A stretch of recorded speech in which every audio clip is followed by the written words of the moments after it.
Subscribe to our YouTube channel and don't forget to press the bell icon to get quick details. Hello ছাত্ৰ-ছাত্ৰীসকল, আজি আমি class 10 সমাজ বিজ্ঞান আৰু class 12 second ইয়াৰৰ ইকনমিক্সৰ এটি চেপ্টাৰ আলোচনা কৰিম। চেপ্টাৰটোৰ নাম হৈছে মানি এণ্ড বেংকিং। ইয়াক অসমীয়াত মুদ্ৰা আৰু বেংক বুলি কোৱা হয়।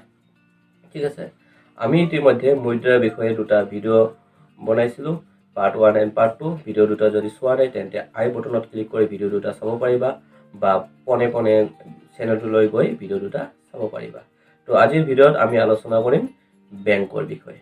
বেংক কি, বেংক কেতিয়া আৱিষ্কাৰ কৰা হৈছিল, বেংকৰ ভাৰতবৰ্ষৰ প্ৰথম বেংক স্থাপন কেতিয়া হৈছিল, বেংকটোৰ নাম কি, অসমৰ প্ৰথম বেংক কি, কেতিয়া স্থাপন কৰা হৈছিল, বেংকৰ বিভিন্ন শ্ৰেণী বিভাজন, কি কি প্ৰকাৰৰ বেংক আছে, আমি এই বিষয়ে আজিৰ ভিডিঅ'ত আলোচনা কৰিম। তো ভিডিঅ'টো আজি দুটা ক্লাছৰ বাবে ভেৰি ইম্পৰ্টেণ্ট হ'ব।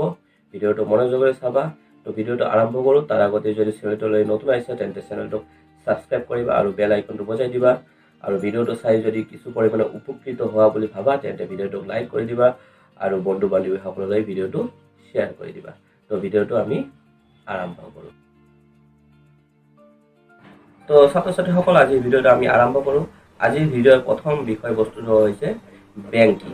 আমি সকলোৱে জানো বেংক কি, গতিকে ক'ব লগা নতুনকৈ ক'ব লগা নাই। তথাপিও SSLC আৰু HS ছাত্ৰ-ছাত্ৰীৰ বাবে মই ইয়াতে কৈ দিছোঁ। ঠিক আছে, বেংক হৈছে এটি বিত্তীয় প্ৰতিষ্ঠান যি সঞ্চয়কাৰীৰ পৰা সঞ্চয় সংগ্ৰহ কৰে আৰু সেই সংগৃহীত সঞ্চয় ঋণ লওঁতাসকললৈ আগবঢ়ায়। ঠিক আছে, আকৌ এবাৰ কৈছোঁ, বেংক হৈছে এটি বিত্তীয় প্ৰতিষ্ঠান যি সঞ্চয়কাৰীৰ পৰা বা জমাকাৰীৰ পৰা জমা সংগ্ৰহ কৰে আৰু সেই জমা লোন বা ঋণ লওঁতাসকললৈ আগবঢ়ায় আৰু ইয়াৰ বিনিময়ত বেংকে সুদ বা ইণ্টাৰেষ্ট আদায় কৰে।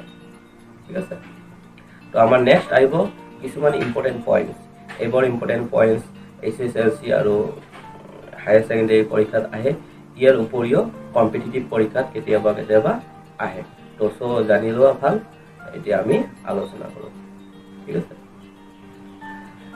প্ৰথম পইণ্টটো হৈছে ভাৰতত প্ৰথমটো বেংক স্থাপন কৰা হৈছিল 1770 চনত। এইটো মনত ৰাখিবা, ইয়াৰটো ভাৰতত স্থাপন কিমান চনত প্ৰথম কৰা হৈছিল? 1770 চনত, 1770 চনত। ঠিক আছে, নেক্সট আহিব ভাৰতত স্থাপন কৰা প্ৰথমটো বেংকৰ নাম কি? বেংকটোৰ নাম হৈছে বেংক অফ হিন্দুস্তান। এইটো মনত ৰাখিবা যে ভাৰতত প্ৰথমটো স্থাপন কৰা বেংকটোৰ নাম হৈছে bank of Hindustan. Next important point আহিব, অসমত স্থাপন কৰা প্ৰথমটো বেংকৰ নাম হৈছে গুৱাহাটী বেংক আৰু ইয়াৰ স্থাপন কৰা হৈছিল 1926 চনত। ঠিক আছে, তো এইটো কথা মনত ৰাখিবা যে অসমৰ প্ৰথমটো বেংকৰ নাম হৈছে গুৱাহাটী বেংক আৰু ই স্থাপন কৰা হৈছিল 1926 চনত। নেক্সট আমাৰ আহিব আজিৰ ভিডিঅ'ৰ পইণ্ট আহিব বেংকৰ শ্ৰেণী বিভাজন। বেংক বিভিন্ন প্ৰকাৰৰ আছে। কি কি প্ৰকাৰৰ আছে আমি এতিয়া জানি লওঁ।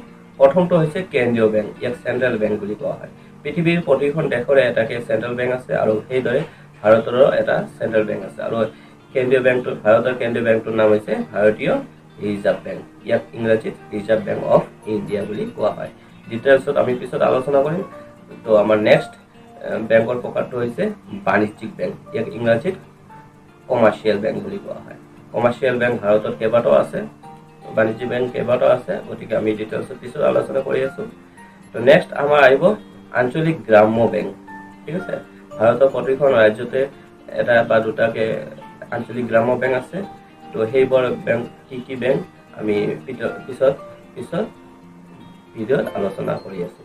ঠিক আছে, আমাৰ নেক্সট আহিব ভাৰতীয় ঔদ্যোগিক বিকাশ বেংক। এইটো উদ্যোগৰ লগত জড়িত। উদ্যোগক, ডাঙৰ উদ্যোগক এই বেংকে লোন দিয়ে বা ঋণ দিয়ে। তো ইয়াৰ বিষয়ে আমি আলোচনা কৰিম। আমাৰ নেক্সট শ্ৰেণী বিভাজনটো হৈছে কৃষি আৰু গ্ৰাম্য উন্নয়নৰ ৰাষ্ট্ৰীয় বেংক। ঠিক আছে, কৃষি আৰু গ্ৰাম্য উন্নয়নৰ বাবে এটা ৰাষ্ট্ৰীয় বেংক আছে আৰু সেই বেংকটোক শ্বৰ্টকাটত নাবাৰ্ড বুলি কোৱা হয়। নাবাৰ্ডৰ নাম শুনিছা চাগে সকলোৱে। তো আজি বেংকৰ শ্ৰেণী বিভাজন এইখিনিয়ে।